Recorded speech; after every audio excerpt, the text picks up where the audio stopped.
Yes, yes. So we will start. Good afternoon, all. I am Mrs. Aditi Kalia, Assistant Professor, Department of Computer Engineering. Take this privilege to welcome you all for the Day 2 session of the 6 days refresher program on contemporary AI, Idea to Product, sponsored by AICTE-ISTE, organized by Department of Computer Engineering of Dr. D.Y. Patil Pratishthan's D.Y. Patil College of Engineering, Akurdi, Pune, for faculty members. I welcome all the participants for post-lunch hands-on session. It's my honor to introduce Mr. Suraj Kumar Sir, Research Assistant, IIT Bombay. He has been involved in various projects at IIT such as algorithm identification in source code of programming assignments, machine translation evaluation using bidirectional entailment, algorithm identification and code comprehension.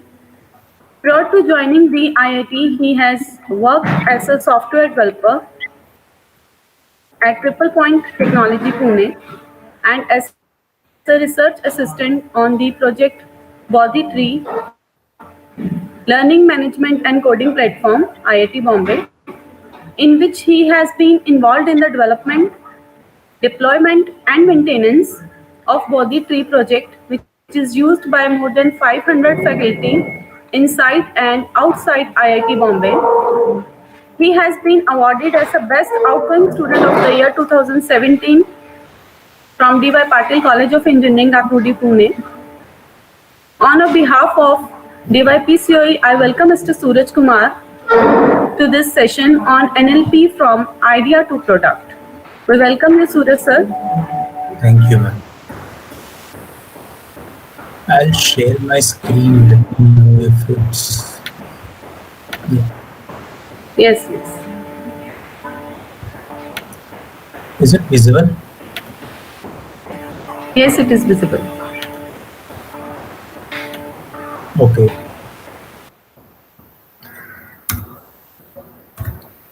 So we'll start directly. So the overall structure of this talk is like on day one, I will be basically talking about natural language processing, few of the basics and how it is related to machine learning. We'll go into the details slide, not much. Then on the day two, since the talk is about how we can take the idea and then use something and then get into the production. So how exactly the NLP, natural language processing, or the ML models can be deployed in the production, what are the limitations and challenges we'll face. So overall, this is a two-day talk divided accordingly. Okay, so just an outline of day one. What is NLP? These are basics, some real world application, which is really exciting to me when I see what NLP can solve. Then there are some fundamental problems in NLP. There are approaches, how we can approach a problem in NLP. Then some practical code demos, some frameworks, and also some how machine learning can relate to NLP. And again, some code demo. And yeah, some what are the current going on right now in NLP domain and how we can benefit and apply, or if we want to do research in that domain. So yeah, we'll talk about all those things. So let's start with a very basic definition of NLP. So a book or Wikipedia, anywhere you will see, it simply means the manipulation of the natural language. It may be like a speech or text by software. Simply, this is what NLP is all about.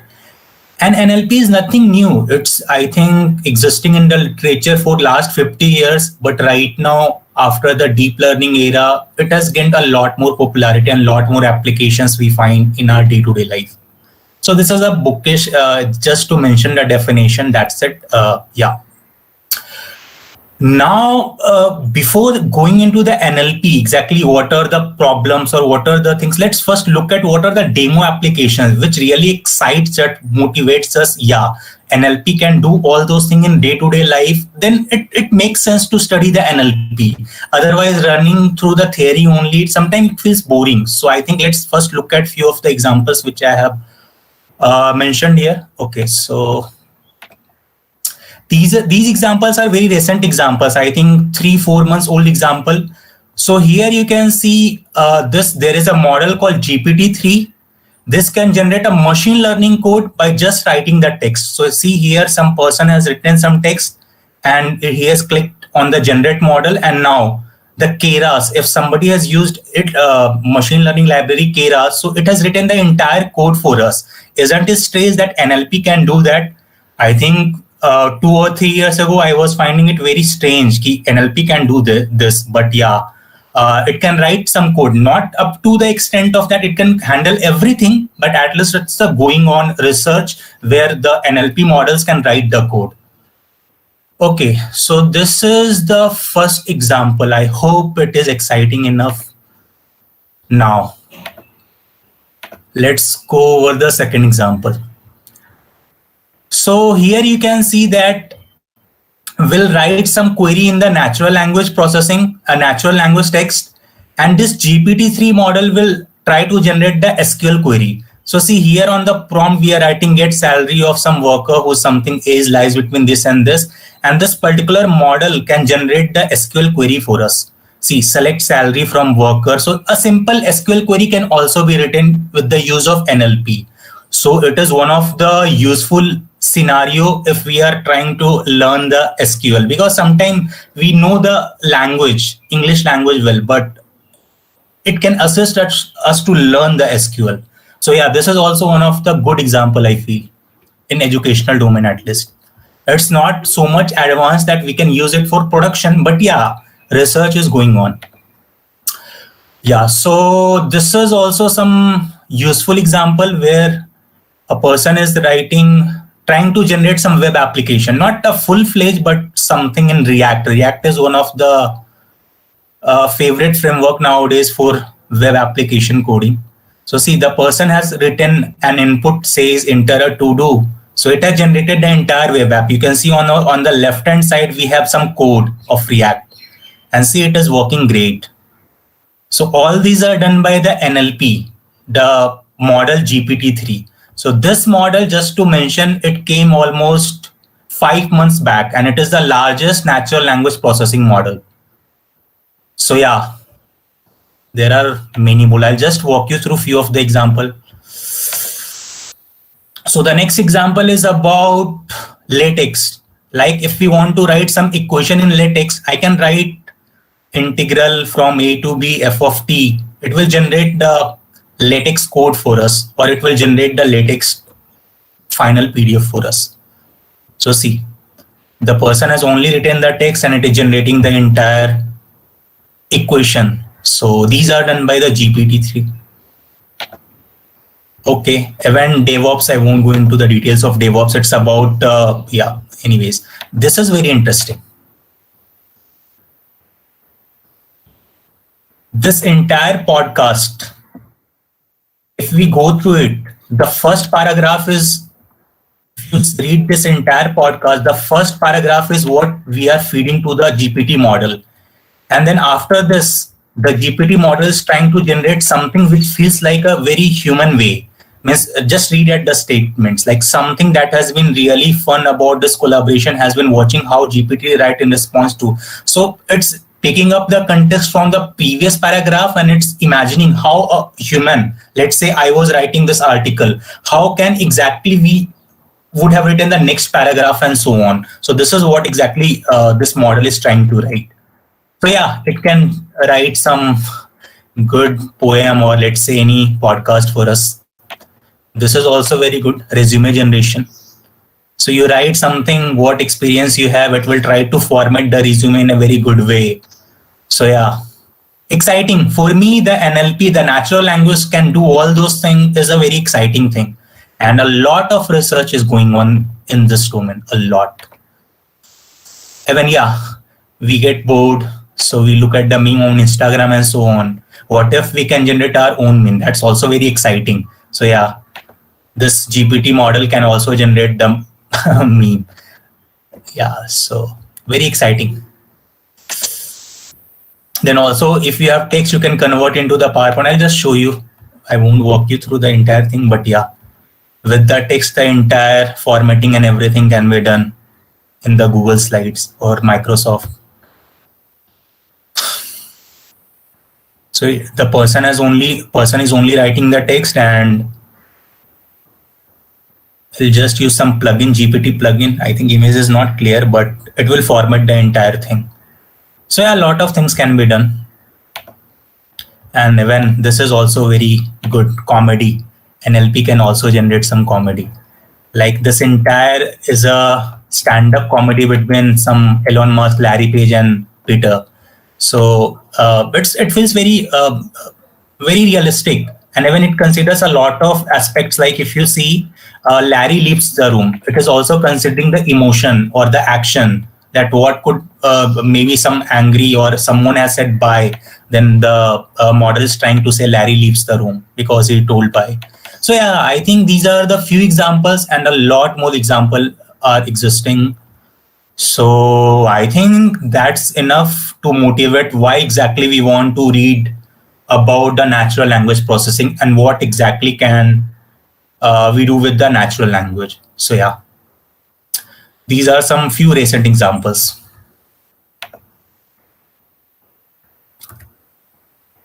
So some more relevant examples which we use every day, like information retrieval in Google search engine, that if we want to find if we have some bug, we try to find out, Google gives us the most relevant doc, maybe Stack Overflow doc or something similar. So there a lot of NLP plays. Like Gmail, structure the event from the mail. Information extraction is one NLP technique which is in use there. Then we all use the Google Translate.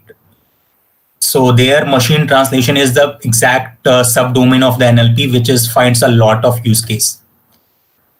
Text simplification in Grammarly or other thing is also one of the example. Sentiment analysis on maybe Twitter or any other website is one real practical scenario which we use. Text summarization on Reddit or some other similar websites. Spam filter on Gmail. Auto prediction when we type on our phone or let's say Google. So all those things. Auto correction also. Speech recognition also, it is one of the most exciting application which finds its application in day-to-day life. Question answering, a lot more examples are there. So I think with all these examples in mind, let's move on to exactly what NLP, how we can exactly, if we want to get into the basics, if we want to learn the NLP, how exactly can we approach? So that's the overall target of today, motivating NLP, and tomorrow we'll try to take it to the production level. That because see, if we want to take anything what we are building to the production, a lot of people may be using, a lot of complications will happen. So those things we'll consider tomorrow. Tomorrow we'll just today focus on the basics. Okay. So yeah, let's come back to the NLP, what exactly this is. So one of the basic question is that, is NLP hard or is it easy? Right? If we are learning something, easy hai to we'll learn it very immediately, hard hai to it will take some time. So let's try to understand what exactly is it, easy or hard. So any language is inherently ambiguous. What I mean by that is that, I'll take an example and explain.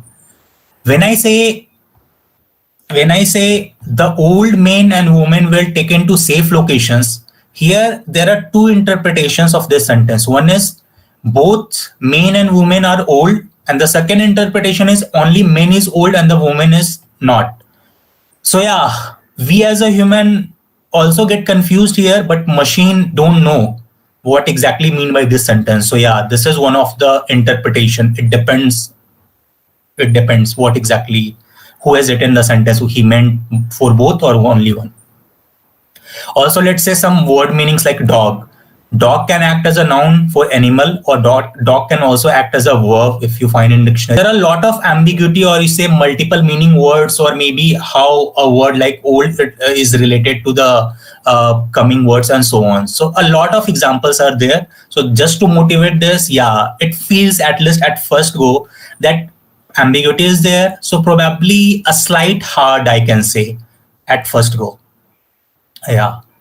So yeah, with that motivation, let's come to the, if we want to learn NLP, what are the fundamental problems which we need to deal? Because if you want to learn anything, let's say it's a database or anything, first we try to learn the basics and then go into the detail how we can build and deploy and everything. So there are these are some English language things which is also finds its use cases in the when language is processed by the computer. So I'll just go through these terms very briefly. Morphology, lexical analysis, syntax. So these are something very important for, I'll talk about this in the coming slides.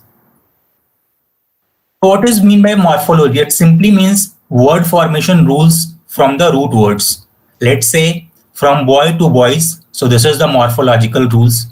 Let's say stretch to stretch. This is also morphological rule.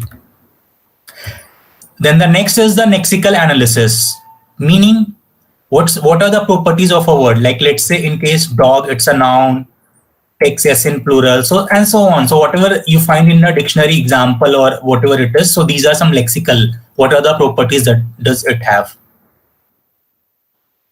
Now the next fundamental problem is how exactly, if the given sentence is, if we are given a sentence, how exactly we can analyze those sentences. Just like in compilers or the programming language, we have a syntax analysis phase. Similar cases with the natural language. We have to analyze the syntax. What exactly is the syntax?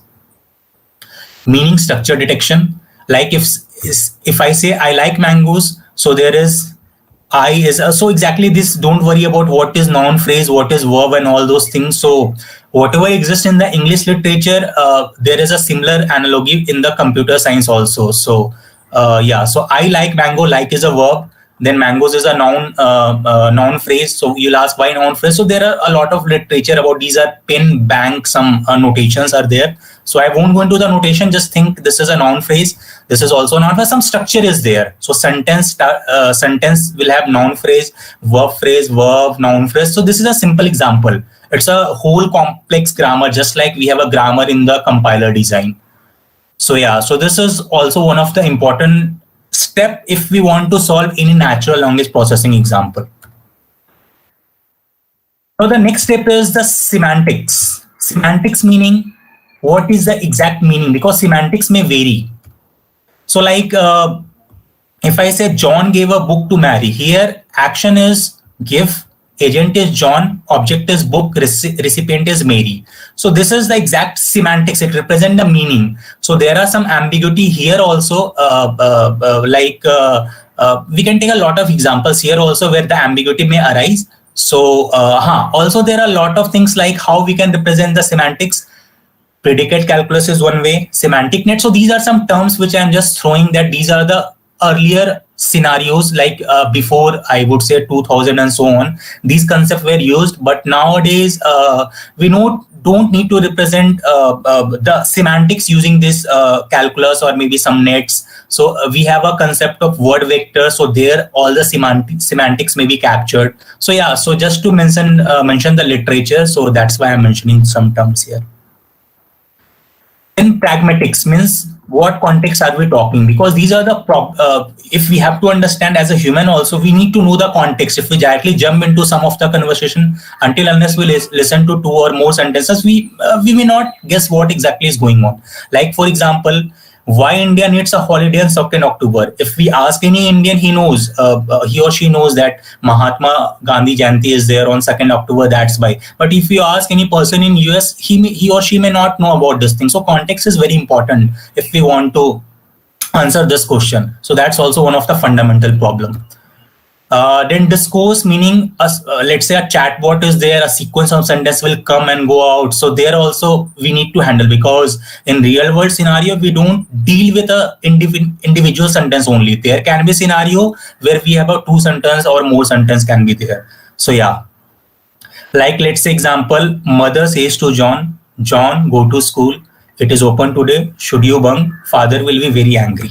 So here father can be like a parent or father can be the headmaster. So sequence of sentence we should take care of what exactly father is referring to. So these are some fundamental problems. So when I said these are some fundamental, this means each and every problem in NLP either you use deep learning, machine learning, or anything. We'll come to those why we want to use that. But these are the underlying thing which must be happening somehow or the other. Either we can do explicitly or somehow within the model, these things may have been learned. So that's why I say these are some fundamental problems. If we understand these things very properly, then we can maybe say why our model is working good or why isn't it working good. So some idea will be there. So that's why I say these are fundamental problems. Okay. Now, since we understand what are the fundamental problems of NLP, the next question is, if we want to solve some problem, let's say email classification, spam or not spam, what are the approach in which we can go about solving this problem? One is a classical approach. Second is a statistical, or rather I would say mathematical approach. Here we have two things, ML approach and DL approach, machine learning and deep learning. So you can see the classical approach for NLP is like there is some linguist, language expert. He can write some rules, just like in the compiler, we write some rules. And then this is how the NLP software will work. So that's how, based upon this rule, the NLP system will work. So this is the classical NLP. Now the second way is like statistical, or the mathematical way is like we have some data. We require a huge amount of data, or maybe less if it is not a deep learning model. Sorry. And then here we learn the probability or the rules. When I say probability, just ignore this term. We learn the rule right now. From the data, we learn the rule using some statistics or some maths, you can say. And then that's how this natural language system work. So the first classical approach is a rule-driven approach, and the statistical approach is a data-driven approach. And I basically categorize into two parts, ML and the DL, because before DL era, ML was very much prominent, but nowadays, if you see the research or whatever is going on, the machine learning paradigm is hardly used. All the systems or whatever is coming as a new model or architecture is totally based upon this deep learning. So that's why I say ML and DL, two era. Now, one of the very basic question, if we have classical approach, if we have a linguist or the expert, why do we even need to go for statistical or the machine learning or the deep learning approach? That's a very normal question to ask if someone will present me the slide. So there are a few drawbacks for classical approach. That's why we are moving to this ML or the data-driven approach. Expert linguists are required, and sometimes he or she may not be so much expert. He may lack somewhere. Means human are prone to error. So somewhere some error chances are there. That's not a thing. Also, it's a time-consuming process because the person has to write the rule depending upon the application. For each application, he has to write some rule, whatever is the scenarios, all scenarios he or she has to cover. So yeah, it's a very time-consuming process. Costly because we have to pay for the humans, and yeah, maybe a single application can take even 1 year to build and deploy. Accuracy is not very good. This is the main concern, which we have the expert, we can find out. Time, not a big issue. Costly, there are sponsor and everything can be done. But accuracy, it is not performing well, is the main reason why we are trying to move to the data-driven approach. So ML or a DL approach can handle all of the above problem, but I feel this is the major thing why we are moving to that data-driven approach. Okay, so till now we have seen two things, fundamental problems of NLP and how we can solve the NLP problem. Now I'll talk about two examples or the two problems which I literally want to solve as a beginner, and this problem can be the fundamental for some other NLP problem. So I'll talk first about these problems. So named entity recognition is one of such problem. For example, when I say named entity recognition, in a sentence, I want to identify the person name. I want to identify organization, like say DYPCOE is one organization or the college we can say. Location, it's in Pune, Mumbai, wherever it is. Quantity, how much. Then the second is like part of speech. These are some grammatical thing, but also required in NLP. So part of speech meaning I want to find in a sentence what is now, which word is noun, which is pronoun, and so on. So all those things. I'll just show a brief example of these two code. These two examples. I'll just show a brief code. But before going into the code, I'll just try to motivate what are the exactly, if you want to write a code, it's not always we start from the scratch, because if you want to learn something, let's go at a very high level, use some library, then try to dig into what exactly the library is doing, or how we can write some application from scratch without using any library. So for time being, I'll just introduce some library and try to show some demo code, because if we see the working code, it motivates us a lot.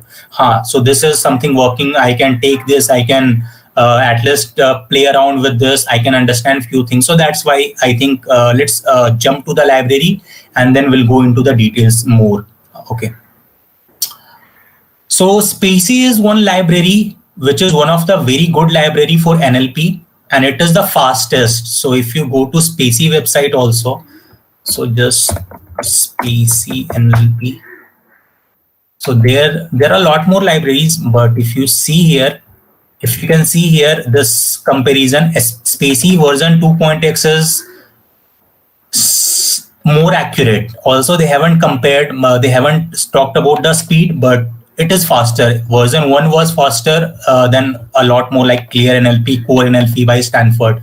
So yeah, there are a lot of libraries existing, but this is one of the good library to have in our checklist, so that if we want to work in the NLP domain, we should use the Spacey as a.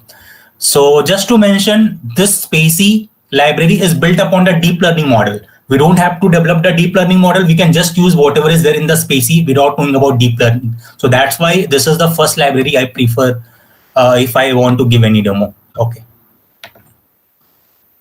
So Spacey is one such library.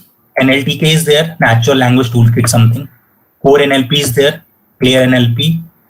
LNLP I'll also show if we just want to get a feel of the problem statement in NLP domain. We'll just look at some existing libraries. LNLP is one of the good for that. Okay, so just give you a simple demo that how exactly can we use. Okay, I'll first give the named entity recognition, a simple demo. Okay, so the first step in this demo is like, since I'm using some library, I need to import that. So I'm importing Spacey library, and these two lines are just to display some images. So I'll just run this code. So this particular thing is a Jupyter notebook where I'm running the code. So yeah, it's a very useful way to give a demo and all. Okay, now Spacey has something called English language tokenizer, tagger, parser, or NER. So this is the inbuilt. So Spacey must have used some deep learning model to come up with this particular tokenizer, I could say. And we will just load this. Whatever is there already done by Spacey, I'll just load that. So yeah, this is loaded. Now I'll try to do the named entity recognition in this particular text. So I have defined the text. So this NLP, if you see here, this is nothing but this is a English. You can consider it's a parser. In a very simple language, you can consider a parser. To this parser, I am passing some NLP text, and we are getting something as an output. So just to illustrate what are the steps involved in this particular parsing step, you can take the text as the input.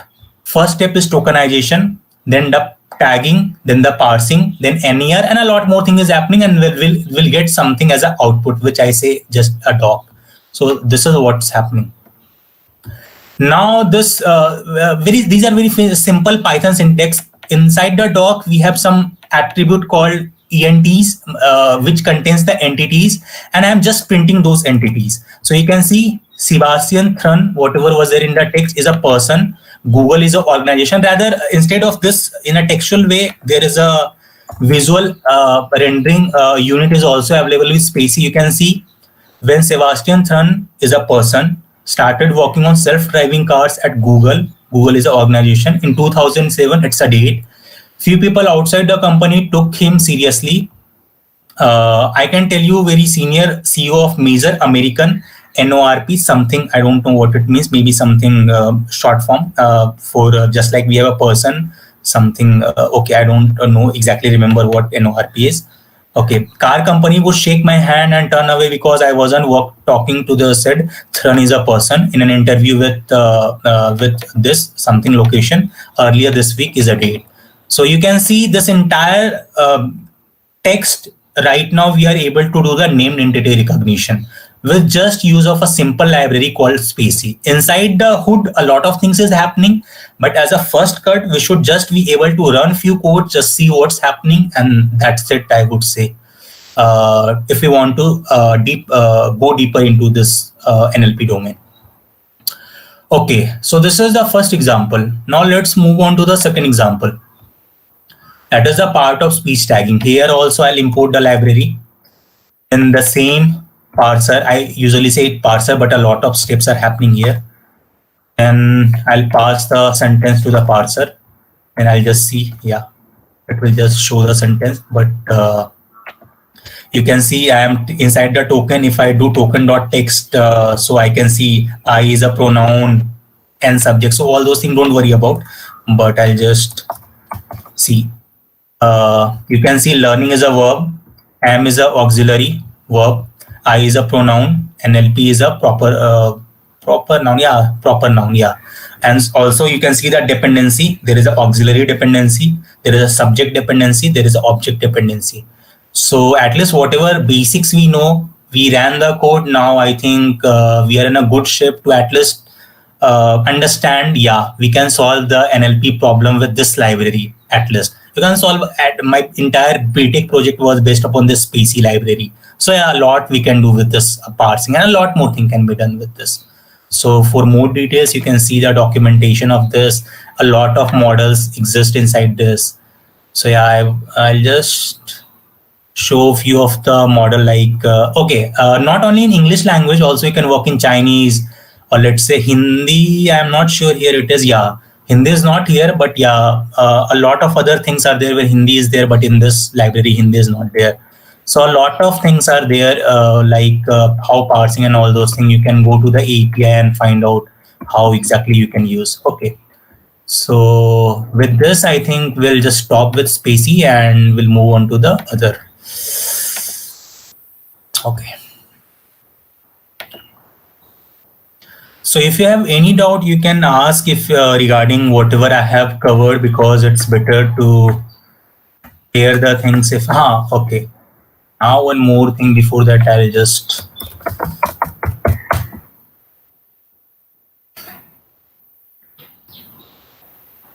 So LNNLP is, it's also a library for NLP. But here also, instead of installing anything, there is a web interface where you can apply a lot of example. Just like I wrote the code for named entity recognition, you can do without writing a code. Select some sentence, you can apply run. But before that, there are a lot of models here. Like Elmo is one of the models. Just don't worry about the name. So let's assume this is the model, whatever person has trained. If I click on run, so see, organization it is trying to show. So if you want to learn something like a concept, this is a good website to do. Like let's say I want to do sentiment analysis. Let's say the sentence is this. Also they have given the option of a lot of model. So this is one of the latest model. I'll just check with this, Robert. So this is a very good model. So just to name, don't worry about the name. So here you can see it's a positive sentence, 100%. It is also saying 100% positive. Let's see, read the sentence. A very well made, funny, entertaining picture. Yeah, so I think it's a positive sentence. Let's say some negative sentence. Let's say what it talks of this. So yeah, it's saying negative. And now you may wonder why 84.3%. So there are some maths going behind this Robert model. So those we can't go into the details. But yeah, you can see a lot of things is happening. Like I can visualize the. So see, all the machine learning models are like maths. calculus, linear algebra, probability going on. So here they are saying visualize the gradient. So there is some, if we have calculus, we have gradient or the slope. So yeah, so all those things don't worry about, but it's just wanted to show you that these are some inbuilt online thing where you can check a lot of things, like let's say, okay, text to SQL, we have also taken an example. So let's say I am writing, show me the flight from Detroit to some other country. So it can write some well-defined SQL query. A lot more things behind the hood is going on. So we'll ignore those. Let's say textual entailment is also a very good example. And it is applicable in a lot of domain. So it simply means given one sentence, given the second sentence, can this sentence be inferred from the premise? So it is saying entailment percent 71.5%, contradiction 5%, and neutral. So these are some labels which they are trying to assign. But yeah, you can take a lot of example and try to, like, let's say visual question answering or upload images. Reading comprehension is one such.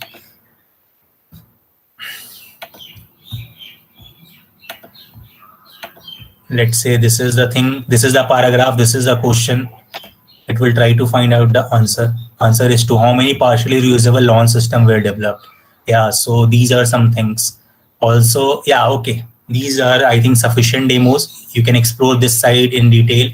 And also, you can, if you want to use this, there are a lot of documentation available. Like you can go to Get Started and a simple tutorial. These are very basic, like how you can use the LNLP.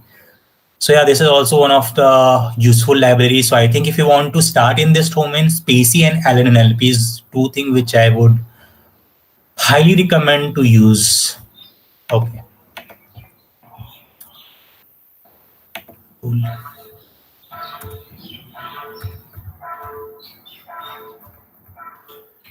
Now, we have motivated that why we want to apply the ML or the deep or the statistical method for NLP is like for better results, for better accuracy. So accuracy is a metric. So now we know that ML is useful for NLP. But how these two relates, like I'll talk about some problem like classification and how it relates in the coming slide. But a simple thing is like, whatever the NLP task we want to do can be formulated into ML using classification. Most of the cases, it's the classification. And classification simply means given the input, categorize into discrete labels. So like Gmail spam classification, like some ML model is there. We provide the email. It will say whether we should keep it in the inbox or the spam folder. So it is no spam. This is spam. So as simple as that. NLP, if we have to use ML, we have to formulate the NLP, the natural language question, into the ML question. And ML understand very few things. So that's why let's first jump into what are the ML possible models are there.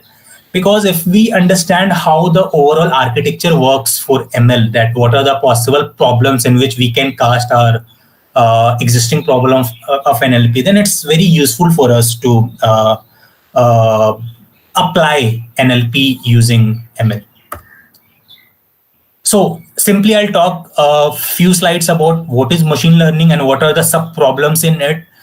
You guys may be knowing about all those things, but to just for sake of completeness, I'm doing it because we should have a proper understanding why and what, that's why. Okay, ML simply mean learn, just like we human from experience. And experience can be a data. In case of image classification, some images. In spam classification, some emails with some labels, spam or not spam. It can be interaction with environment like robots or the games or the self-driving car. And more experience doesn't mean we have a better performance. Sometimes it may have, because it isn't good that we have learned a lot, a subject, we can answer everything. So that's not like that. So this is a very debatable topic. People say more data, more improvement of the result. No, there are some overfitting and everything can happen. So yeah, more experience or the more data is not always good.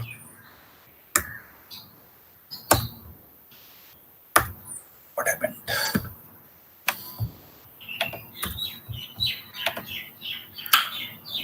Okay, now when to use a ML? That's also very important question, because it's not like that. Once we know the machine learning is there, data is there, just we don't go and dump whatever we have and apply the ML model. It's not like that. We should also understand when to use the ML, because it's a very important aspect. Let's say a scenario that we have to write a program to predict the tomorrow's weather using some geographic information, satellite image, past weather. So here, if you try to write a simple code, like let's say in a C++ or Python, so it will vary every day. Like satellite image will come, keeps coming, past weather will keep on varying. So in these scenarios, it is better to use ML. But if I say, if I have to write a program to add two numbers, even though I can write an ML model, but it's not a good to apply the ML there. So that's why I'm saying there are some use cases where we should apply. Like let's say I have to answer a question in a free form text. I can't write a text and process and write a parser. So that's a simple use case. NLP, you should use ML. For computer vision task, if you want to identify people in the image, just like Facebook does, there also you can use the machine learning. Because if you write a simple code, you can't write a simple code to detect the image, person in each and every image. So these are some use cases. Yeah, predict product that a user is likely to enjoy. It is based upon the data, whatever he has taken. So we can't write an exact code for that purpose. So not possible to code a solution from scratch for all this scenario, because program follow a pattern and change over time. In each question, the whatever the pattern is there, it is not fixed, and we can't write a simple code. And the relationship may be complicated, like pixel and categories. So computer vision, we know images full of pictures and all those things, pixels and all those things. So finding the correlation and how one pixel relate to other is a very complicated task. We can't write a code from scratch. So in these cases, collect some data, apply the ML. So these are some use cases of ML. I don't know why my slide. Okay, great. Now, how to approach a ML problem? Now I have told what is ML, when to use ML, but a simple problem is how to approach, because most of the, at least when I was in my initial days for this particular domain, I was like just reading some tutorial, doing something. But see, if I know how to approach a problem, meaning categorize something, that this is some step, this is some step, it's better to approach, because all problem follow similar technique. That's a very good thing. Only thing we have to do a separate modeling. Component one is data set. Here we collect the data, like for our case in email classification. Input is email, output is spam, no spam. So that's the data set. So first component is the data. Second component is the model family. Here we have a lot of model family like support vector machine, naive Bayes. So these are some machine learning model, neural network. That's a deep learning if it is deep. Linear regression. So a lot of models are there. So depending upon the problem, try to see which model can fit for the problem at hand. Because see, a single model can't solve all the problem. So there is no such model right now existing. A single model solve every machine learning problem. No. Support vector machine is one of the good ML, which we can use if we are in ML domain. But if we are in deep learning domain, some neural network or the deep neural network is something which we need to use. So first component is data set. Think about a data set first. Then think about the model, what modeling thing you can use. So here a lot of maths come into picture, stats, probability, linear algebra, and calculus. These four things are merged. So these models are nothing. Everything is a maths. Y is equal to fx, a function. That's it. Nothing more than that. So sometimes we see a neural network, we think it's something complicated, but at the end, it's trying to find a function. Y is equal to fx. As simple as that.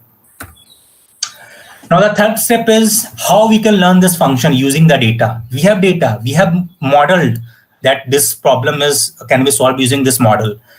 So we have to use some data and learn some parameters of the model. So that is the third step. Learning, that is also called training, that is also called optimization. If we are trying to deal with maths, we basically say optimization because it's a maths problem, calculus problem, as simple as that.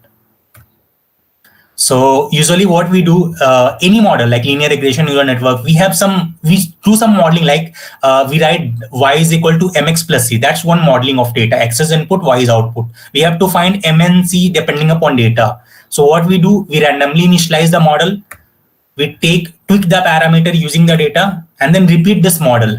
So until awesome. So how we find it is awesome? So we define some metric like accuracy is one thing, then some error could be other things. So all those details are there. So my idea over here is to not go into the detail, just focus on the concept like data, model, and learning, training, or optimization. These are the same thing. Okay. Now, people sometimes get confused. This is here also in ML also I am doing coding. In general, like web application or adding a 2 number or anything else, I do coding. What's the difference between these two codings? So in the traditional programming, we write some rules like if statement, else statement, switch case, and everything. And then there is some input output is happening. But in machine learning, this whatever the output was there in the traditional system, it becomes input to the program, and the rules are what is being learned. So the paradigm of the machine learning and the traditional programming are switched. The output of the traditional has become input to the machine learning, and the input has become the output. So yeah, this is the difference to understand the traditional programming, whatever we were doing before machine learning era, and or whatever we do right now in anywhere, like let's say computer network, OS, or anything. So yeah, that's the thing. Now, I was talking about machine learning mostly. Now, somewhere deep learning got a very name and fame in 2007. And today, if you talk, people are talking about deep learning courses here, over, everywhere, advertisement and going on. So what exactly is deep learning? So people are saying this, you learn this, that, but deep learning is very simple. In ML, we have a lot of model families like linear regression, neural network, logistic regression, and deep learning is a branding. It's a rebrand name for neural network with a lot of hidden layer. So at a core, if you ask me what's a deep learning, it's a neural network with a lot of hidden layers. People have given a name, deep learning. It's like a rebranding thing. That's it. It's nothing more than that. Yeah. So why we want to use deep learning? Why people have moved from ML to DL, and why it's important to use the deep learning? It eliminates the manual feature engineering. Like for text or the image, we have to, as I told, machine learning or deep learning is a maths. We can't feed the image, we can't feed the text because model can't handle the text. We have to convert into some numbers. So those steps can be avoided if we are using deep learning. How? Those are some models which will do it. We won't go into the detail, but just to throw some name, one of the thing is like one-hot encoding we can do, meaning simply we can try to write just forget about the details, but one-hot encoding we can do. Word to wake, the word is given, we'll try to find out some vector. Then we have a lot of other models like Elmo, then BERT, and there are a lot of models. Then yeah, there are a lot of models. I even don't remember it is so much. Work very with big data, because right now if you see the machine learning model, it has a limit. It can't work with a large amount of data, too much large amount of data, because the number of parameters are fit. If we give more data, it can overfit. So that's why deep learning, because in deep learning we can have a lot of hidden layers. So if we have a lot of hidden layers, what will happen is like parameters are more. So we can take big data also. It will try to learn more and more features. So yeah. The team demo applications in the start of the presentation is example of the largest deep learning model.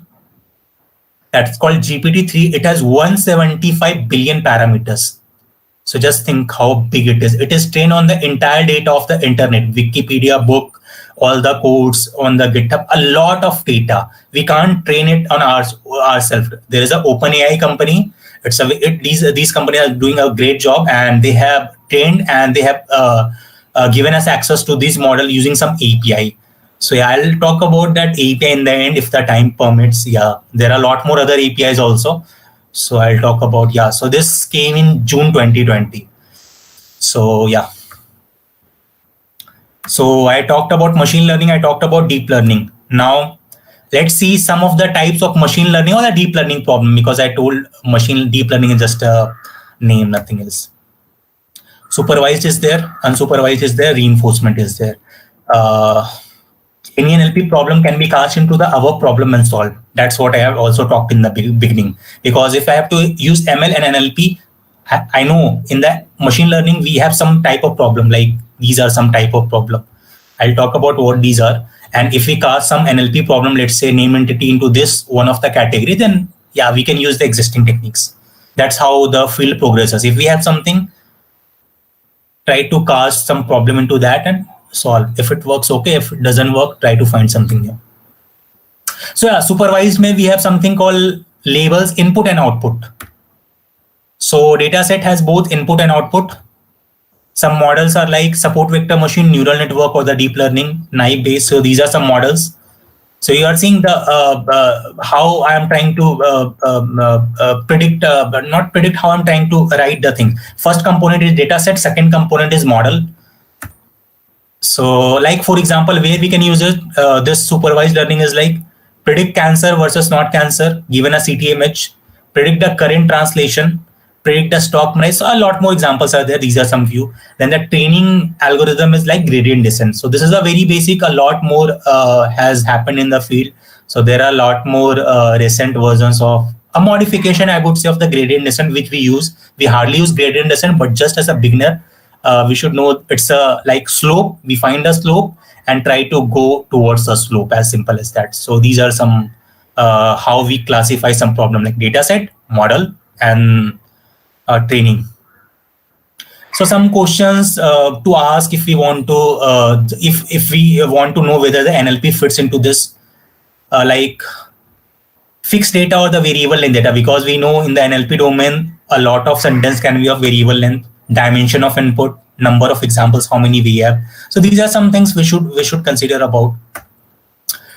Inside the supervised, we have a lot of examples, and this I think this whatever I am talking, it may sound trivial, but when I relate how NLP can be cast into this type, you'll realize, yeah, if we know the basics in a detail, in a clear way, we can solve NLP. NLP is very easy. So type of supervised learning is like, one is regression, where label whatever I told now. We have input and we have label for supervised.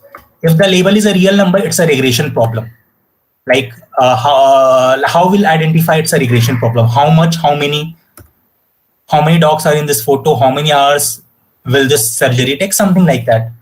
Classification may, instead of this real number, it's a discrete, like 1, 2, 3, 4, dog, cat, or something, or the spam, not spam. So that's a classification problem. So I'm sure you must be knowing the regression and classification at a very high level. Then the third problem is searching and ranking, which Google search uses. There are some algorithms they use, but at a very high level, they find out the documents, they give the score to those documents, then select the top 10 in the first page or top 15, whatever it shows. And yeah, so that's also called a information retrieval. So in the NLP, there is a lot, some people work in this domain only, information retrieval. I'm not expert in this domain, but there are some models which I know which can be used in this domain. Then recommender system, if we use Netflix, Prime, YouTube, anywhere, recommendation system is there. So here it's like a searching and ranking is there. So whatever problem was there, searching and ranking is there. But personalization is also important in that cases, because it gives us some recommendation and all those things. So yeah, on top of some problem is building. So so here also a lot of linear algebra methods exist, like matrix and all, matrix dimensionality reduction. So those things are the details, but at a very high level, these are some 4 types of problem in supervised. So I was talking about machine learning, then supervised. Inside the supervised, I have these 4 types. There is another type which is very much useful for the NLP domain. And this type is the sequence learning. So yeah, why it's very much important for us is like, it can handle the variable in input and output. And we know in the natural language domain, the input can be like a 4-word, 5-word, 10 sentences, 5 sentences, any type. So this is something, this model we should know very well. So some of the example of this particular example of this type of problem which can be applied in NLP domain is like machine translation. That's a one sequence is given in Hindi, another can be translated into English. Automatic speech recognition, like when we speak anything, it can convert into the text. So like Siri we use, whatever we say, it can convert into the text. That's the ASR. Tagging, name entity recognition, whatever. If you remember in the talk start, we have seen the example of NER. So that's a sequence to sequence problem. So now I am sure you must have guessed that the Spacey person, whoever has implemented Spacey, how they have casted this problem. So there is a sequence to sequence problem they have casted, and data they have taken, and internally they have done all those things. Then text to speech is another application. A lot of use cases are also there. So now I think you must know NLP core, and now you know the supervised learning and how you can apply or combine these two things. So see, if we know supervised learning, we can apply NLP very well. So NLP is nothing new. That's what my point was. It's only about the data. Data is fixed. How we deal with it, modeling, everything is similar. There are some variations which will come when we go into the modeling, but at a very high level, those are not significant. Okay. Okay, let's also talk about second and third type, like unsupervised and the reinforcement learning. Unsupervised learning is like input is given, but there is no label is given. Like XI is given, no YI is given. Some models are there, clustering, autoencoders, and GAN. This GAN is a totally very beautiful model. It's a deep learning model. So I don't know, I think when I was in my BTech second year or third year, some photo editing app came, it's like our photo is given, it can give some very, I don't know, some very used, it gives the feel of the painted, some good painter has painted that picture. So that was using the GAN. So it's a very good model. And yesterday I was looking at Twitter, one of the repository which has gained a lot of popularity. I don't know the exact, but I'll share the link. So yeah, a lot. They are trying to just modify the image in such a way, and it was looking very good. So yeah, this is also one of the very good model. Clustering is another thing which has a lot of business use cases also. Same thing, data set, model, training. Training may here, one of the algorithm is EM algorithm. Although here gradient descent can be used, but it depends. So, but this EM is very famous algorithm here. Okay, types of unsupervised, just we looked at type of supervised. Clustering, meaning we want to cluster the data into something so that we find a pattern in the data. Like given a set of photos, can we group them into the picture of dog, babies, and cats? And a lot more examples are there, like browser activity, how you can find users with similar behavior. Then finding the principal component feature, a lot more things are there. Like tailors have developed a small number of parameters that describe the human. So when we go to the tailor shop, they just take few measurement of our body, and then using those, they can tailor the shirt, pant, or whatever it is. So with few number of parameters, they can stitch the entire clothes. So that's what analogy with the principal component analysis. So whatever data is given, we'll find out the important thing which exactly defines our data. So that's one unsupervised. Also, there is something called representation learning. Let's say for example, Rome minus Italy plus France is equal to Paris. Why? Rome is Rome, Italy, then France, Paris. So country capital relation is there. So here I am mentioning in an unsupervised technique, but there is it's a semi-supervised. So I just wanted to use some semi-supervised because we take unsupervised data, but we try to find some label, and okay, don't go into the detail of all those things. But yeah, this is one of the technique which is finding a lot of research, a lot of papers are coming in this particular, and it's one of the important things. It's one of the important.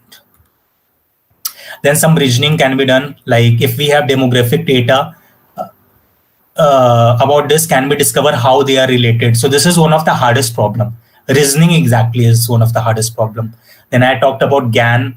So GAN is like it can generate some fake data and all those things. So GAN has a lot of application. It can generate a face, and by looking at the face, we can't identify whether it is generated by this model or it's a real. A lot of thing it can done. It's and a variation. I think almost 200 variations of GAN exist in the literature. So it has gained a lot more research. So this model came in 2014. After that, a lot of research has happened. Okay. Now, just for completeness, I am just talking about reinforcement learning. This is a third type of machine learning, like ML plus interaction with environment, like self-driving car, robotics, dialogue system, video games, and all those things. So yeah. So I have covered NLP, basic problem of NLP, ML, basic types of ML problem like supervised, unsupervised, reinforcement, and how NLP and ML can be combined. Now let's look at a very simple example of sentiment analysis. If we literally want to code sentiment analysis, like some reviews is given to us, let's say Amazon review for Alexa product is given, how exactly we can say the review given is a positive, negative, or neutral. In our case, we are taking only positive or negative, whatever example I will be showing. So now you can very easily say sentiment analysis is a classification problem. Why? Because we are saying it's a plus negative, plus review, or it's a positive review or a negative review. So yeah, so this is a classification problem. So now see how easily, if we know the ML, if we know the NLP, we can say this NLP problem is a classification machine learning problem. Inputs are reviews, outputs are positive review and negative review. Let's say we denote positive review by 1 and the negative review by 0. Or we can also take +1 and -1 or 1, 2, whatever it is. These are just numbers we don't care about. Yeah, so I'll show a demo code for this sentiment analysis to get a feeling of exactly how we can write a code. Sentiment analysis is one of the good application, I think, if you want to learn write some code from the scratch. Okay. Yeah.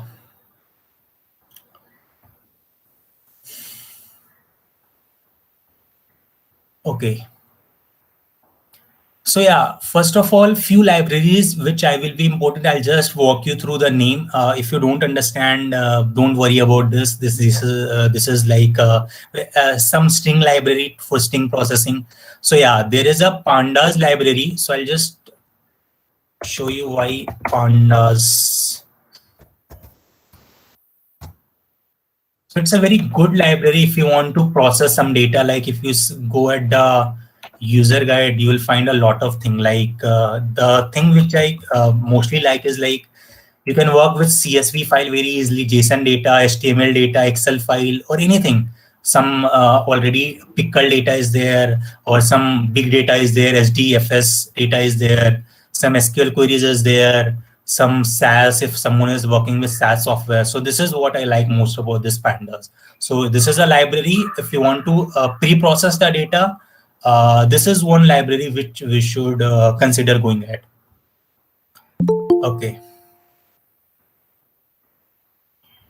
Yeah. And Spacey, as I already mentioned, it's a NLP library. It is based upon the deep learning someone has already written. And yeah, I'll just show one more library. Scale. Okay. So yeah. This is also this is a machine learning library basically. If you see, there are some classification models they'll talk about, like SVM, nearest neighbor, random forest, and so on. They are talking also about applications. So yeah, if you want to start with ML domain, this is one good way to start. Some regression problem, clustering, this is an unsupervised problem. Some algorithm which they have implemented. Some pre-processing is there. So text pre-processing is also there. Some model selection. So this is also one good thing because we can't directly. So there are some hyperparameters which we tune over here. Then dimensionality reduction, as I talked about, PCA. So yeah, those things are over here. And yeah, so it's a very good machine learning library to get started with. And yeah, pre-processing library helps us a lot in, yeah, we'll just see what is required. We won't go through the entire thing, but yeah, it's a very good library to have. So these are something which I'm importing, which I'll pre-process some data, which I'll tell you what I'll do with. And these are some model which I'm importing. So when I say SVC, I'll just tell you what. So there is an entire math behind it. And so SVC is a support vector classification problem. So these are some parameters. So these are some parameters of the model. and there is a live SVM library on the top of which it is based upon. So yeah, let's don't go into the detail, but this is a classification algorithm. And also we have something, another logistic regression. Maths I am not going into, I'm just saying at a very high level, this is a classifier. This is also called maximum entropy classifier because some people implement using entropy. So there are a lot of parameters also how we can control if we want probability, weight, whatever it is. So a lot of parameters are there. Okay, just to mention. Also, yeah, so this is to combine a lot of stages, and there are so I'll just talk briefly about metrics sklearn. So there are a lot of, so if you remember in the start, I have when I moved from classical NLP to machine learning, I told the accuracy of the model is one way to judge our model, but there are a lot more things. You can see a lot more things for classification problem. There are a lot more metric. So in the real world, people don't use this metric in a single way. They, let's say, combine precision and recall. They use some other metrics. So yeah, so accuracy is one simple metric. And by accuracy, we understand total correct divided by total correct plus incorrects in a simple word. That's a very simple thing. Then we have something called precision. Then we have something called recall. Then we have something called F1, which is a harmonic mean of precision and recall. So point here is like a lot of metrics are there over which we say, if we have to say our model is working good, so we have to use some metrics. So these are some metric. So for our purpose, we will be using precision mostly. So yeah, for regression, some other metrics are there like mean square metric is there and all those. Okay. So these are some, I'm running parallelly also.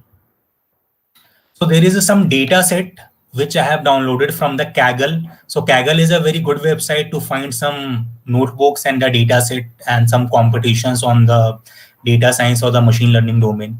So this is the data set which I have downloaded from the Kaggle. So I'm just using the pandas. You see I have imported the pandas. There I am just doing read CSV and giving the path of the file, and I am reading the data. Reading of data is done.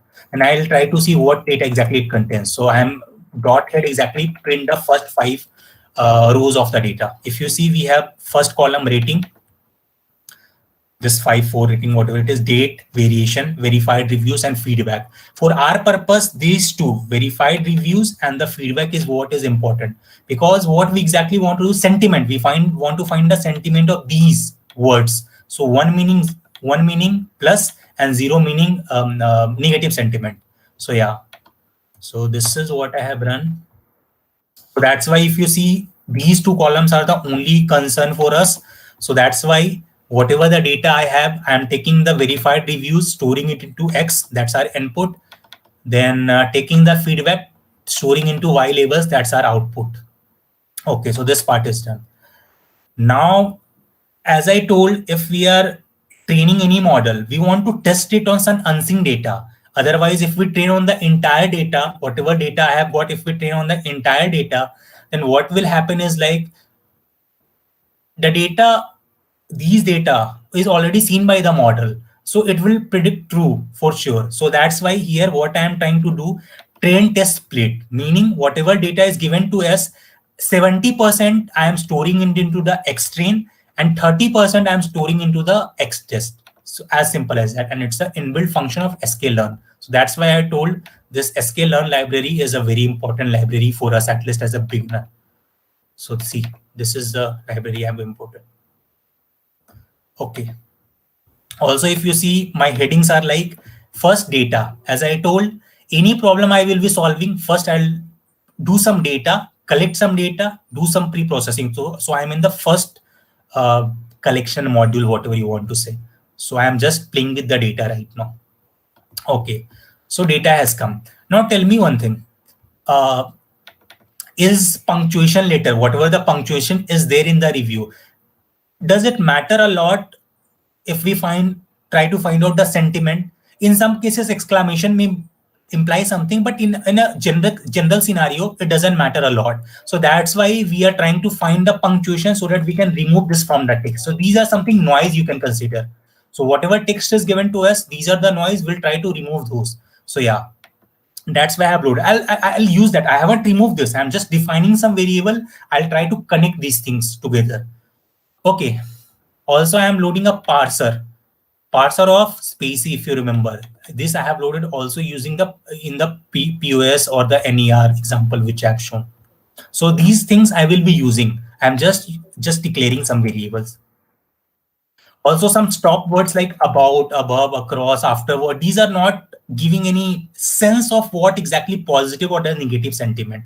So that's why I'm defining a stop word variable and trying to and we'll remove all those things from the whatever the data we have read. So when I say data, that means X, this X train and X test. We'll remove those. Okay, so here I am defining a function where I'll combine whatever I have defined above in slight way. Yeah, so it's like a tokenizer. I am saying this is a tokenizer where a sentence will come. Then NLP, what it is, this is a parser. If you remember, I have defined, loaded the spacey over here. So NLP is a parser. I'm just named NLP. We can name it anything. So sentence will come. Sentence will go through NLP parser. It will give the tokens. Then we'll try to convert into lowercase. So this thing you can consider. So there is a lemmatization step, meaning I'll remove S or whatever, like stretched me, I'll try to remove ed. So that is what I am doing here. So it's just a compact way of writing the things. And also I'm trying to remove the stop word using this. So it's just a syntactical thing. So what I am doing, that's important than the syntax. Creating the token, lemmatizing, meaning, and lowercase conversion, because uppercase, lowercase doesn't make sense in sentiment. Removing the stop word and whatever has come. So from this sentence, I have got some pre-processed token. I'll return that. So this function is returning a token per sentence. Still, I haven't called this function. We'll try to stitch whatever we are learning. We'll try to stitch this. Maybe at a first go, it may look something strange, but yeah, when we'll complete this example and we'll come back and look at the things again, then we'll get a better clarity. And also, so there is a transformer mixin in. So there is a transformer mixin in sklearn.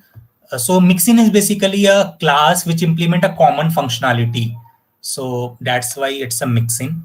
So here I am defining a cleaner. So when I inherit this class, we have to define some function for cleaning. So here I am just calling a function called clean text, which basically, so below I have defined a clean text, and I am trying to call that function in a class. Why I am calling in a class, I'll just tell you in some time. So clean text, what exactly? It is stripping, means new line, extra, whatever is there, it will remove and convert into lowercase. So I think I have converted into lowercase twice, but it doesn't matter. Lowercase can't be converted again into lowercase. So yeah, so these are some pre-processing which I am doing. So till this point, I have data pre-processed done, right? But still we have some text. We don't have numbers. So this particular cell convert the text into number. How? So exactly, there is a count vectorizer. So as I told, there are a lot of ways in which we can convert the things into the number. I mean to say the text into the number. So it basically count each word and writes its frequency in some vector. So let's ignore the maths part, whatever it is, but yeah, so that's how we can do. So one thing is like count vectorizer we can do. Second thing is like TF IDF. So okay, let's just forget about this part. I have just written, just care about this part. So how it will convert this text into vector is like it will count each word, and in the entire file which we are feeding, the entire extent which we are feeding, and it will try to convert into some vector based upon some count. So something will happen internally, it will convert into vector. So now we have the vector ready. So now first component is done, data pre-processing. Now let's go to the second component, model. So as I told, everything is a maths. So there are a lot of models. I have also shown a few models, like if you see here, we can use a lot of models here. Like if you see, these are some models over here. We can use anything. We can use support vector machine. Maybe a lot of models are there. We can use anything. But for our purpose, we have used two models. Let's say we can use logistic regression or the support vector classification. So let's say we are using support vector classification. So we have just declared an object of this class. Still, we haven't trained. So this is the model definition. We have the model ready with us. So modeling part is ready. Data part is ready. Now we have to combine model and data. So this is what exactly is being done over here. So there is a pipeline concept in sklearn, and that's a better way to do it.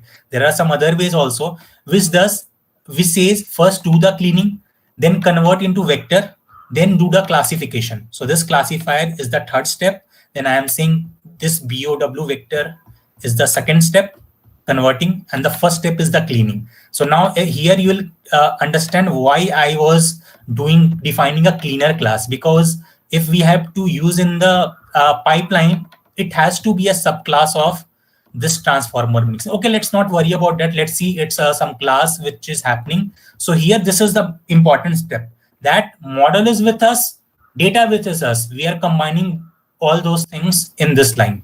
So we have combined. Now, train and testing is what we are doing. So these are some, you can consider these are some part of the same modeling step which we are doing. So when I say pipe.fit, so this is the exact training step. So this is the exact training step, fit. And for all the model, the parameter is fit, or the function is fit only. See, it's taking some time because some 10,000 rows are there. So it will happen immediately. It won't take much time because my laptop is also, yeah, see, it has trained the model. So it is also showing, see, a lot of parameters, like we haven't specified all those things. If we want, we can also play with those parameters and try to see how it performs. So there are some, see, यहाँ पे count vectorizer is there, whatever I have defined, cleaner is there. Yeah, so all those things are there. Now training is done. Now we'll test. AICTE-ISTE is the unseen data. So whatever the pipe was there, I try to predict. So fit is the function which does the training, and predict is the function. Predict is the function which does testing or prediction. Okay, so we'll try to predict.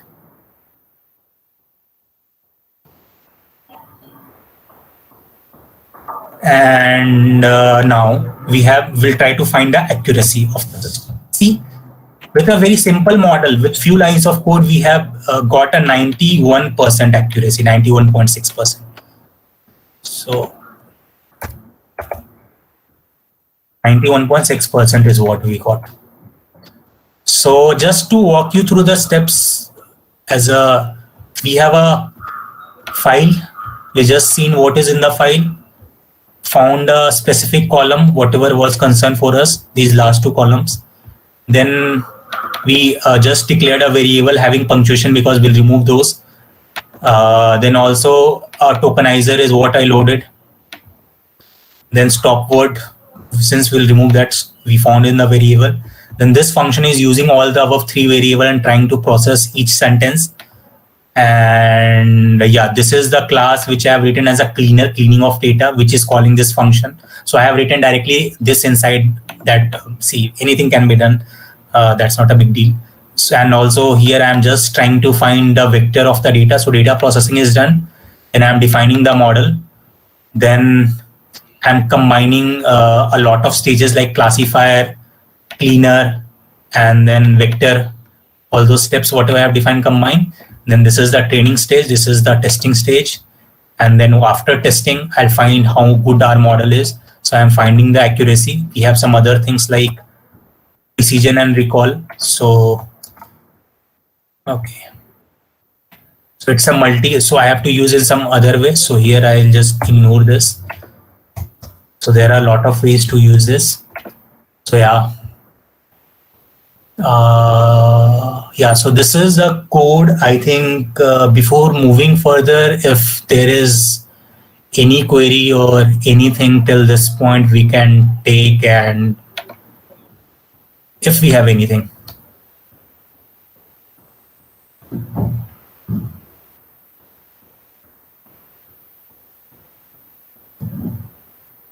Okay, I think I'll just move, and if we have anything at the end, we'll try to see.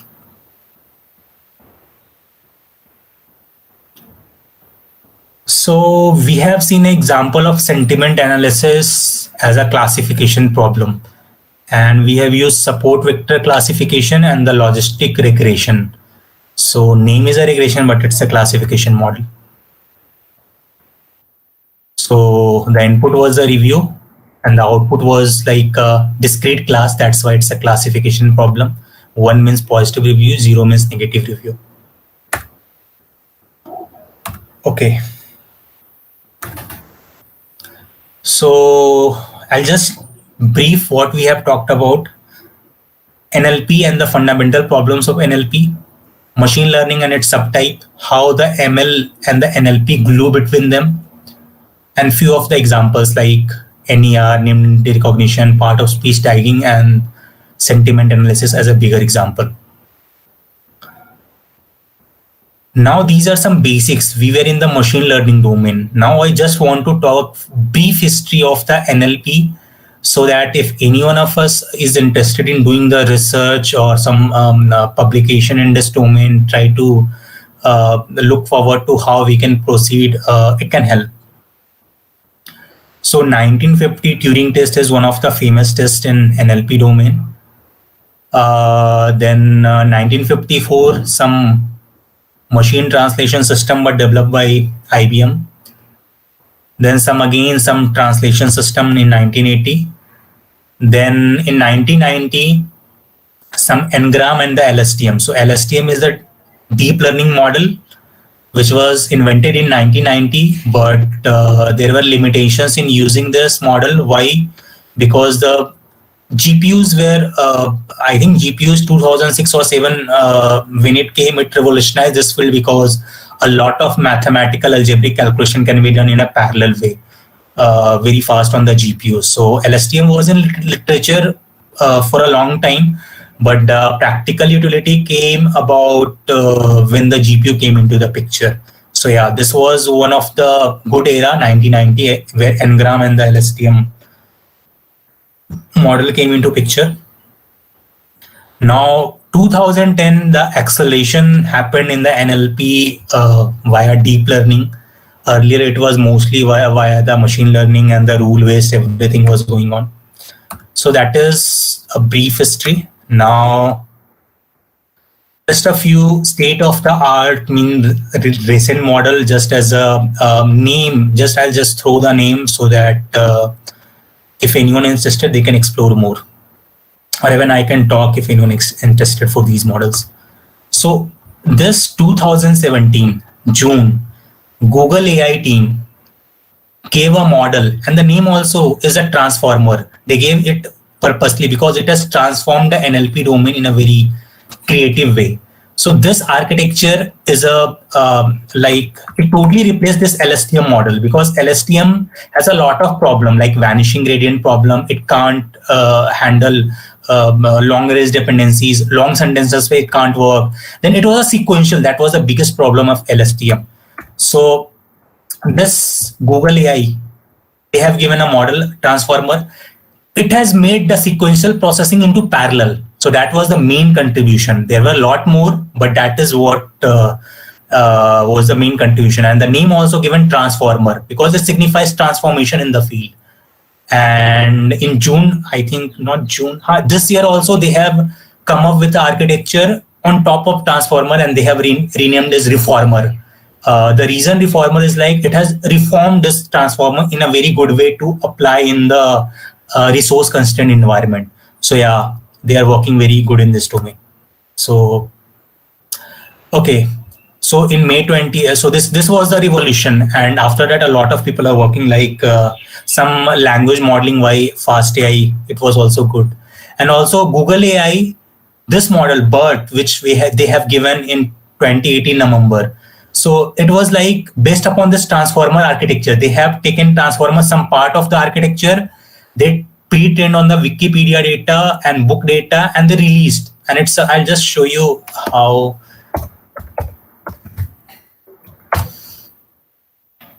So we can use these models. These are pre-trained only. So let's say I say BERT base uncased. So these are some pre-trained model. I'll find something. So see, the goal here is I am feeding this model a sentence. So this is a BERT model.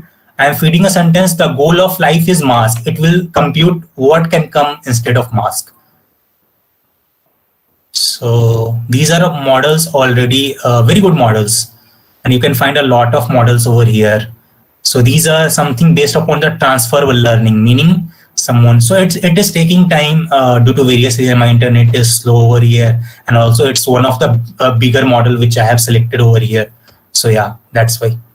So yeah, probably we'll come back to this once. Let's compute. Okay. So whatever example I was showing, that was the BERT based example. We can do a lot more: question answering, name and recognition, sentiment analysis using BERT, and yeah, accuracy is very good. And even the Google search engine uses the variation of BERT model. So BERT is a very public, they have open, they can't open source everything, whatever they use, but this is a very raw model which they have open source. Then again, they have extended this transformer architecture into transformer XL in 2019 January. So it was like, yeah, it was for long range dependencies and extended to some other models. So that was the thing. Then Stanford NLP also released some model based upon that. Then 2019 GPT-2, it is similar to BERT, but it is also using the transformer. I have talked about GPT, which came with those stone example in the beginning. But before that, the OpenAI also released the GPT-2. It was also good, but GPT-3 is better. Then XLNet came. A lot of this XLNet model is based upon this transformer XL. Then Robert by the Facebook research, so they find some flaw in this model. So they just took and trained it for longer time. Did a lot of not major but minor modification, release this. So they are saying it robust BERT, that's it. Then multilingual BERT. So this is like these BERT and the XLNet work on a single language. Right now we have a lot of model like XML. You can work on Hindi, English, a lot more languages are there. And MBERT, and also there is one recent model by Facebook which I haven't mentioned, that is also very good. XLMR or something is there, or BERT or something is there. So those are some models based upon which we can. So one thing I want to mention here, so just for your information, these model whatever I am mentioning, so these are already pre-trained on some big amount of data. If we want to use for our purpose, we just have to find a small amount of data. We can use it online also. So there is something called Google, क्या बोलते हैं उसको, I'm just forgetting the name. I'll just let you know. क्या बोलते हैं उसको? Anyways, I'll just. So also NVIDIA is also doing a lot of research. They have given Megatron LM. Then there is this year February only T5 model came. It is a very generic model and it can work up for a lot of cases like machine translation. These models were not working for machine translation due to how they were designed. So yeah, a lot of things is happening. And yes, so these were the NLP domain. Now I'll talk something about, since we are also in the domain of computer engineering or the computer science, so we have a lot of source code. So right now a research direction is also going similar to natural language. Can we apply the models and find out some insights for this source code? So there are some projects which I'll talk about at a very high level. So there is a project called DYPCOE. It is learning to write program, meaning it solves the competition style problem using the input output given. So that's one of the cool things. Then program classification using graph neural network. So there is also another deep learning network called graph neural network. So this attention, yeah, there is some attention also. Just forget about. But this is a graph neural network, and it can classify some programs. Then code prediction, like we can use some editor. Earlier we were using static analysis, but one of the good thing which even I use nowadays is like we have a tab 9 plugin. So in the VS Code, there is a plugin. If you see on the downside, there is a tab 9. So this is a very good plugin, and it is based upon the deep learning model. So they are providing it for free, but if you want more things, we can upgrade. So this is one of the real practical utility of this application. So tab 9 and a lot more are there. Yeah, even algorithm classification, and this is where I work mostly as a part of my project. Also pseudo code to code, you can try to write, just it's like a machine translation problem. You can write the summary of program. A program is written, you can write a summary. So these are some few. There are a lot more. So I'll just show you ML.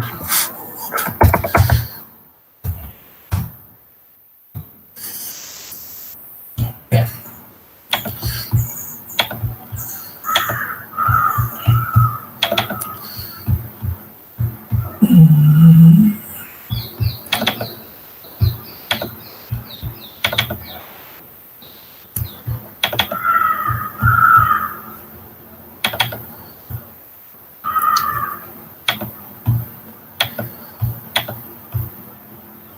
So yeah, if anyone want to work in the domain of like source code, so yeah, see, there are a lot of papers coming also in this domain. So you can see a lot of things are like for 2021, some person has targeted some conference. So there are a lot of transformer model for source code. So even you can paper by tag. So this is one of the good website to have if you want to work on code. Like on the code AISTE, we can do a lot of things over here. So yeah, it's a very good graph neural network. There are a lot of research is going on. That's what I wanted to tell for this part. If you are interested, you can look at this website. I think I have already put the link in this part. Yeah, so even there are a lot of resources if you want to really get started. Even if you want to work in the domain of NLP, so there is a Slack group by Dire AI. It's a very good group to join. And there are a lot of, like, even if you want to work in the domain of NLP or anything. So this is one of the good thing to have. Like, this is like, you'll find a research paper, also the code, like, let's say I am browse state of the art. So computer vision, a lot of things are there. Let's say if you want to work in the machine translation domain. So this is a very well actively maintained by the community. So you'll find a lot of benchmarks. You'll find a greatest paper. You'll find the paper and code you can just take. So this attention is all you need is see how much starts. This is the paper, transformer paper. They have named the attention is all you need. The reason is like they are using the attention inside the paper. So this is one of the cool thing. You can go and have a look at paper or the code and try to explore. So this is a must website if you want to do some research in this domain. Yeah, also this is a very great community if you want to join. Okay, so I think this is all for now. Even I have more content if we have time remaining. But before going into the content of next part, I think we can take any questions if we have, like anything related to NLP, how we can start or how we can go, or any doubt in whatever I have talked about, or if anyone interested to work, how they can go about. Yes, audience, if you have any question, you can ask. Or you can post on chat box.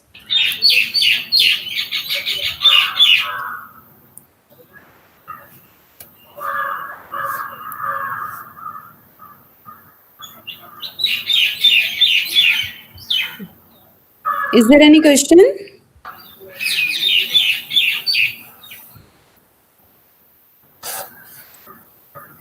I don't think so. Any question is right now there. So you can continue with the session. Okay. At the end, we can take the questions of the audience. Okay. Yes, yes. So so I will be talking like tomorrow about a few things like how we can take the NLP project to the production. But before that, there are few things just I wanted to talk about today. I think time permits, and so I'll talk about this. See, there are few things which we should care about when we are trying to see the feasibility of ML project, because this is very much important. What are the parameters which we should look at? Like first thing is the data availability. So here some of the thing is like how hard, because data set collection is one of the most important task and most difficult. There are few persons who are just got famous because of the data collection. Here at IIT Bombay also we have some Hindi Shabd Vidya and some more. So there are few professors who are famous just because of that. They are doing other things also, but it gives a lot of credibility if we provide a higher quality data. So we should also care about how hard is it to acquire the data. After acquiring the data, sometimes we do the data labeling. So there are some ways in which we can do. So how expensive is it? So we should consider, because we have to take the model to production. So before that, we have to train or something. Before that, we need data. So these are the questions we should ask. Now also how much data is needed. It will depend upon what model you use. All those things will depend. If you are using a BERT model, pre-trained BERT model, so there what will happen, you have some pre-trained model, you will just need a small amount of data to fine tune.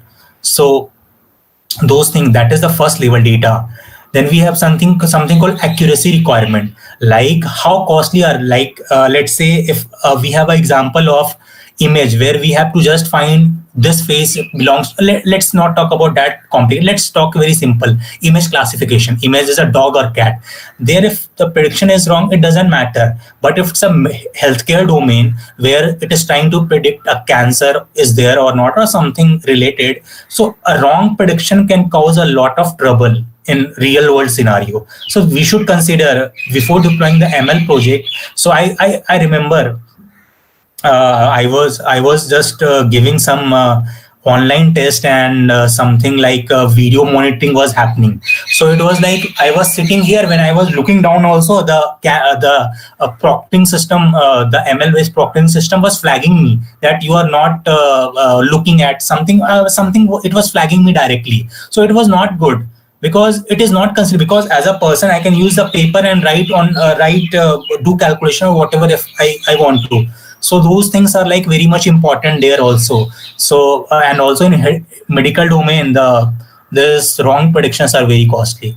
And also we should also ask about, before deploying in production, how frequently does the system need right to be useful. It doesn't always use the system has to be right, because sometimes we can have some error margin also. In case of healthcare domain also, we have some slack where we can say ML can do some error, but human can assist in finding those things. So these are some few questions. There can be a lot more depending upon the problem which you can ask if you are taking to the production. Also, the problem difficulty is just most important, which I feel is important. Like if you are solving a problem, is it something new? If it is something new, a lot of effort will require. If it is something similar, so you can learn from literature and try to train and use the existing architecture. Like when the computing power, like GPU, how much is needed? Because GPU is we can't have on our laptop. We need cloud or some good server we need to buy. So yeah. Also, if we have to deploy, whether we are deploying on the mobile phone, because see, if we have a very large model, if we try to find out for a even single training, if we try to run on the single testing, if we try to run on the mobile, it will drain a lot of battery. So all those things we have to keep in mind when we are going to the production. So this is not only for NLP, but this is how I am talking for the ML domain as a whole, machine learning, whether you are using vision, whether you are using NLP or any other scenario, speech or something. So yeah, there is a post by Andrew Ng. Anyone who does a ML, for many people does a first ML course of Andrew Ng, which is free. He says that pretty much anything that a normal person can do in less than 1 second, we can automate with AI. But there are few examples which where it is not possible. Like there are examples which can be done, like recognize the content of the image, Facebook does that. Understand speech, Siri does that. Translate speech, Google Translate does that. Grasp object, there are a lot of object recognition system does that. But understand humor and sarcasm, we can do within a less than 1 second. But computer, it's a difficult task, and research is also going on this direction, but it's a difficult. Also, in-hand robotic manipulation is something difficult. The training data, we have some scenarios, but if we get some new scenarios, something totally different, let's say in the self-driving car, we may have heard of some news like Tesla car has crashed here because of something. So it was like some edge cases missing. So generalized to new scenario is something difficult still. So this is also we should keep in mind, because see, we most of the people think like ML is solved problem, NLP is solved problem. There are still a lot of problem when we go to the production, because if we don't handle the end cases, an accident can cause a lot of trouble to the company or the person who has deployed the model to the car or any other thing. So those things we should keep in mind. Okay, so basically, a lot of people try to, when we try to apply ML, they try to see few things, like they can try to automate a manual process, they can try to augment a manual process. They like, when I say augmentation, it's like when we write email in the Gmail, it's like auto completion feature is there. So it's the AI is assisting over here, and it's a very good thing for us. Turn sketches into slides. So this is also one of the example of GPT-3. So help a radiologist do their job faster. That's one thing. Then automate a manual process में self-driving car, customer support online via any chatbot or something. Automate website design. So that is one category of task which we can do. Second category is this, because it's important to understand what exactly we are trying to do when we are trying to take the system to the production. Also improve the existing process, as I told in the ID code completion. For example, using tab 9. Then a customized recommendation system, that's one thing. Video game AI, so improving the existing, because these things are already existing. We are trying to improve. So it's better to understand what we are trying to do, improve, augment, or the automate from scratch for which nothing is existing. Okay. So, yeah. So this is something very much life cycle, you can say, or the flywheel, which is important.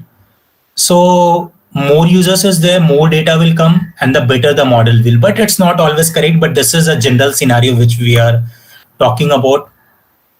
So there we should try to automate this part. Like, let's say I am trying to collect the analytics from the websites or the customer visiting my website.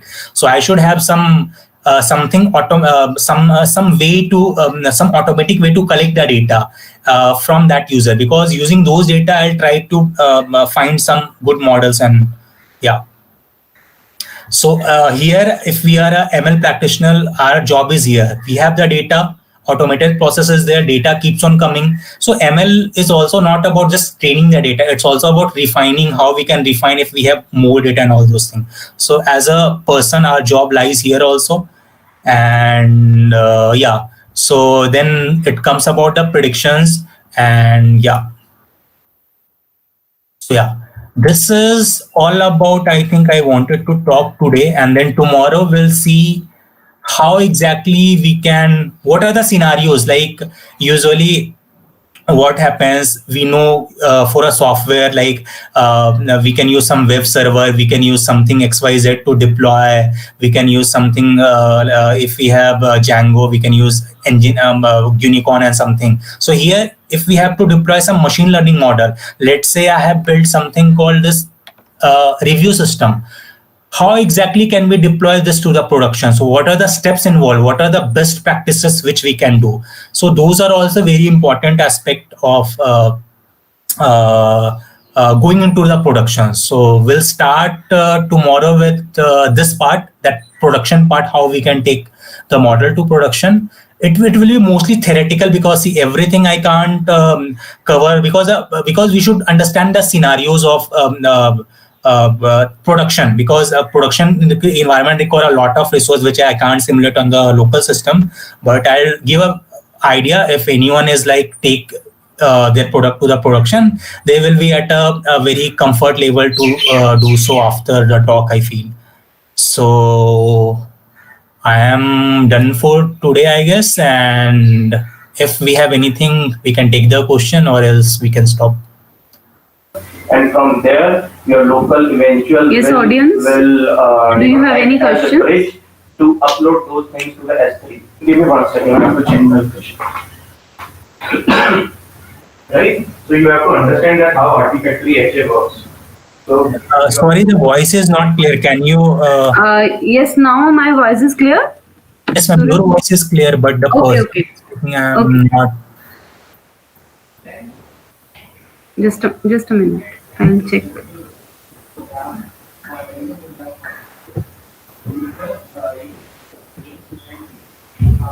Even you can put the question in the chat box, whatever.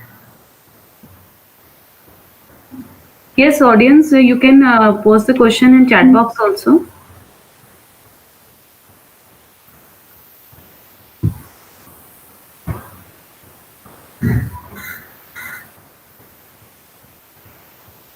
I don't think so. There is any more. Okay, ma'am. Then I think we can stop here. So almost, I think, 10 minutes we have, but I think we can stop here because I want to start the fresh content tomorrow. Yes. So thank you so much, Suraj sir. It was very interactive and informative hand-on session. It will definitely help us for enhancing our skills. Thank you very much for the valuable insights of NLP. So as we come to the closure of day 2 sessions, I would like to thank Principal Sir, Vice Principal Ma'am, and the organizing team for such a wonderful events. See you all tomorrow. Once again, thank you so much, Mr. Suraj Kumar Sir. Thank you, ma'am. Thank you. Thank you. Bye.